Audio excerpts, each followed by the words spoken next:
The decision to close your Etsy shop is not an easy one for any Etsy seller. You can work tirelessly, put everything you have into it, and even see some sales come in, and still, at the end of the day, realize it's time to move on to the next step in your business journey. So that's exactly what we're talking about today. I'm pulling back the curtain a little bit to let you in on my journey of closing my Etsy shop, why we decided to close it, and some valuable strategy we learned along the way. But first, if we haven't met yet, I'm Kate. I'm an Etsy business coach and strategist, and I absolutely love selling on Etsy and helping others find success doing the same. I started selling on Etsy back in 2015 and have since grown my shop to multiple six figures. That's the main shop that I still have today. However, in 2020, I decided to open a second shop. We had a lot of success very quickly with this second shop, which I was pretty pleased with because we were selling leather jewelry, which is a pretty saturated niche on Etsy. We were pretty quickly averaging $400 to $500 in sales per month. Looking back now, I believe that the quick success was due in large part to the fact that we implemented so many things that we had learned through years and years of research and trial and error and testing in our first shop right from the beginning in our second shop. Now, of course, if you know me at all, you know I love to give glory to the Lord for everything that He's done in our business, and it's only by His grace that we were even able to learn and have these strategies to implement in our shop, and I'm so grateful for His guidance along the way. So I figured since we haven't shared much of that story, it might be helpful to let you in on 10 things that we did from the start in our second shop that brought almost immediate success, as well as the reason we eventually decided to close it. Now, before we dive into these 10 strategies we learned, I did want to mention that I break these down, a lot of them, in my free masterclass. So after you watch this video, you can hop over to watch my 60-minute long free Etsy Success Masterclass. It's based on my 5-pillar formula that I developed through my own research and trial and error with these different strategies. And I lay it all out in a step-by-step system so that you can implement it starting today in your Etsy shop. So if you'd like to watch that masterclass, it's totally free to you. You can go to etsymasterclass.com or click the link in the description box below. All right, the first thing we did from the very beginning of our second shop that really took us a few years to figure out in our first shop and really implement was product research. This is what I like to call validation. You're going through a research process to validate your product idea and make sure it's something that's absolutely in demand currently on Etsy and that the market really wants it. It can be tempting to just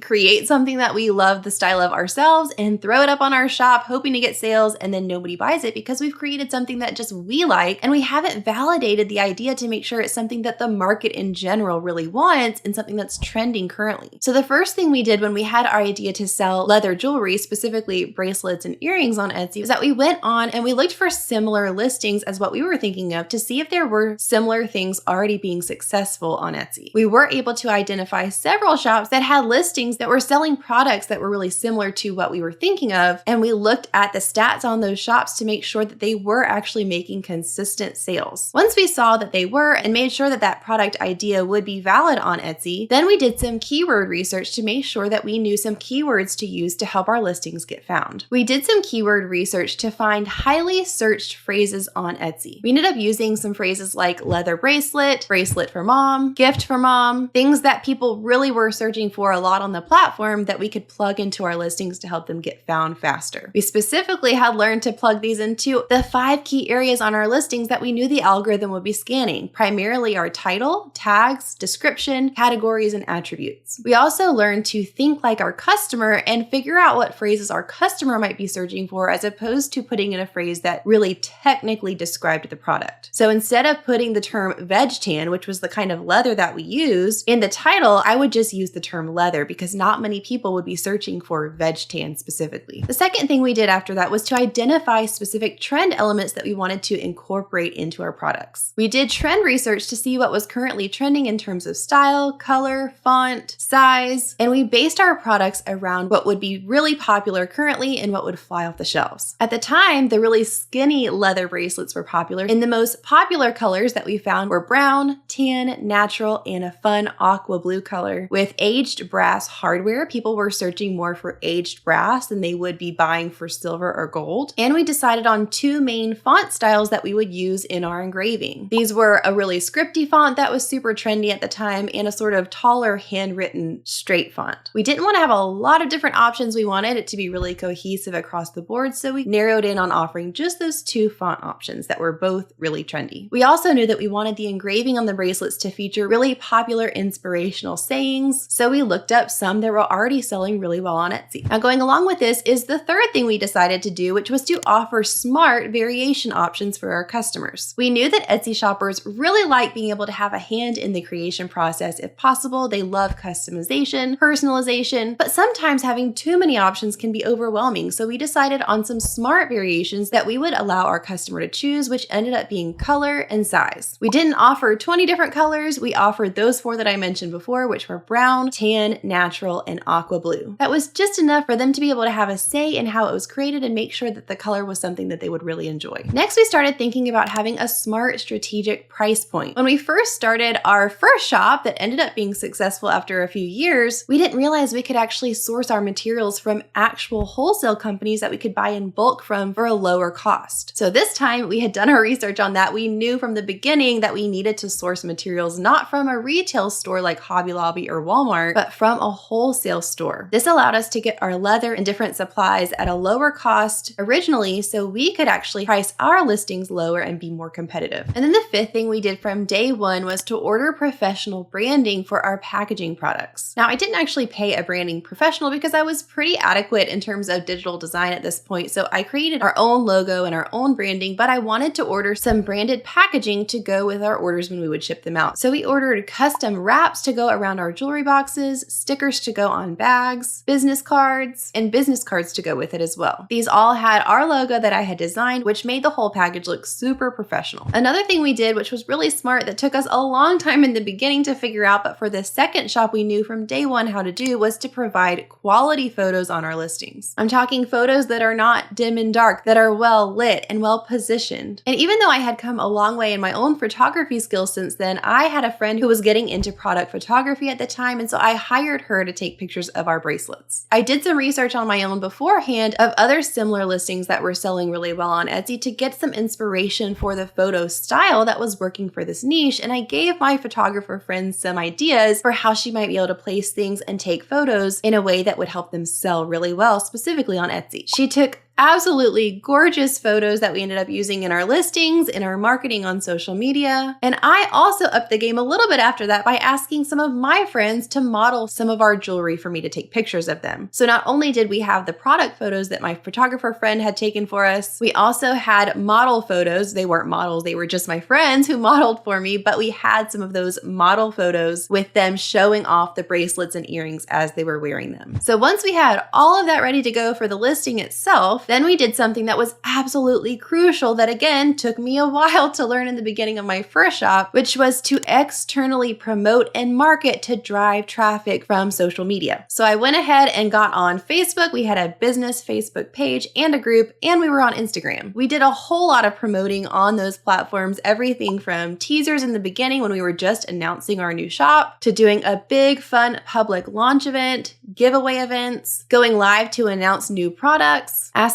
for audience feedback, doing specific posts and promotions for holidays and seasons, and even partnering with other Etsy sellers to do joint giveaways. All of this marketing and promotion grew our audience externally on social media, which then hopped over to our Etsy shop and were so supportive in the beginning, especially when we would offer incentives like giveaways, flash sales, and BOGO deals. Now, I want to make a note here that I was going live and doing all of this on Facebook even before I had any kind of good lighting set up, no professional camera. You can see how I was just putting myself out there going live even when I didn't have the perfect setup. And this goes back to what I always say about taking imperfect action. You don't have to have the perfect lighting, even if you're camera shy. Just put yourself out there, and I bet you'll be surprised at how much it helps promote your shop. We also actively involved our local community this time from the very beginning. We wanted to get our surrounding cities and county involved and get the word out because local people are shoppers on Etsy too. So we did things like give bracelets to our local healthcare workers. It was during 2020 when they were working day and night tirelessly, so we wanted to bless them as well as help get the word out about our new shop. We also came up with a brand ambassador program where we asked people to apply if they wanted to be a brand ambassador for our business. This means we would send them new products every quarter in exchange for them posting on their social media and spreading the word about how much they loved our jewelry. I was also really diligent about finding local Facebook groups that would allow business businesses to promote, whether it be weekly or on a certain day of the month, but I would always share about our business on those Facebook groups on the day it was allowed, especially when I was able to give the people in that group a discount code or we were running a special promotion to drive more traffic. Now, the next strategy is something that I didn't really realize in the first go round with my first shop until much later that I honed in on from the beginning with this second shop, and that was to really pay attention to the feedback we were getting from our customers and the questions we were getting from people and make pivots and shifts in our products based on the things people were saying they wanted. So an example of this was in the beginning, we knew we wanted to offer custom phrases engraved on our bracelets, but eventually we got so many questions from people if we could do handwriting style bracelets. These were the kind of bracelets where the person would actually give you their handwriting. They would write something out and have you engrave it in their handwriting on the bracelet. These were majorly popular for gifts, and so we had so many requests for those that we decided to learn how to do that and to offer those handwriting bracelets in our shop. Did we know how to do that in the beginning when we started getting requests for those? Absolutely not. We had to research and learn and figure out how do we actually offer this in a handwriting style. But over time, we did our research, we learned, we tried, we tested, we got it to the point where we were able to offer that as a product in our shop. And lastly, as we started growing, we were determined to reinvest in our business. This meant that we were looking at the things that would make our processes more efficient as we grew, and we were willing to take some of the profit we had made in the earlier days, and instead of paying ourselves all of that profit, we took some of it and put it back to purchasing more things for the business. So the biggest example of this was that we started out with a desktop Dremel laser that was doing all of our cutting and engraving of the leather in the beginning. And once we started getting more and more daily sales, we realized that if we purchased a bigger, better laser, we could be more efficient, we could cut more bracelets at once, we could engrave more bracelets at once. So we invested and upgraded to a really huge Boss laser. It was a big difference and it was a big investment, but it truly streamlined our process and helped us to have processes that just worked better as a whole. Because we were now spending less time cutting and engraving, we had more time to be developing new products, researching new ideas, and marketing. All right, so those were the 10 strategies that we learned in our first shop over years and years and implemented quickly in our second shop to get the ball rolling and to get profits coming in faster. But I'm sure you're wondering, okay, well, if everything was going so great, why did you close it? The truth is that also in 2020, around the time we started the second shop, I started my YouTube channel, which then started quickly growing as well. After several months of doing all of it, putting everything I had into growing this second shop and starting this new venture on YouTube, it just became too much to where I felt like I was so scattered between everything I was trying to balance and I really wasn't doing anything well, or at least to the point that I wanted to. I realized that all of it was going to suffer if I continued splitting my focus between so many different things. The truth is that all of us reach capacity at some point. There's only 24 hours in a day and there's only so much that one person can do. So when you reach that point in your business, you sort of have two options. You can either scale by hiring help and bringing people in to share the load, or you can reprioritize and focus in on just a few things that you really want to hone in on. I thought about hiring more people to scale, but I had already done that a bit with my first shop and I really wasn't interested in managing two whole different teams for two whole different businesses and a brand new YouTube channel. I had to look at everything I had going on and prioritize what was most important to me, and that was growing my audience on YouTube. Sometimes twists and turns arrive in our journey that we just never saw coming, and we have to learn how to be flexible and pivot and make changes when necessary. So YouTube was one of those things for me. I never saw it blowing up like it did, but as it did, I really saw the potential of continuing forward with that, which meant I had to really focus in solely on that in addition to continuing my main shop. As sad as it was to close a good thing at the time, it still proved to be that my strategies that I had learned over the previous years worked. The system I laid out for myself and began sharing with others was proven to work from day one in a brand new shop. And that's the system I mentioned before that I teach through in my free masterclass. So if you're interested in learning and diving deep into these tactics, then definitely check that out. It's at etsymasterclass.com. I'll also link it down below for you to click through on. So I hope that helps you see how I did everything as an Etsy seller starting a brand new second shop, the ups, the downs, the research, the trial, the error, and hopefully you can take some of those strategies and implement them either in your existing shop or if you haven't opened a shop yet in your new Etsy business. See you next time, friends.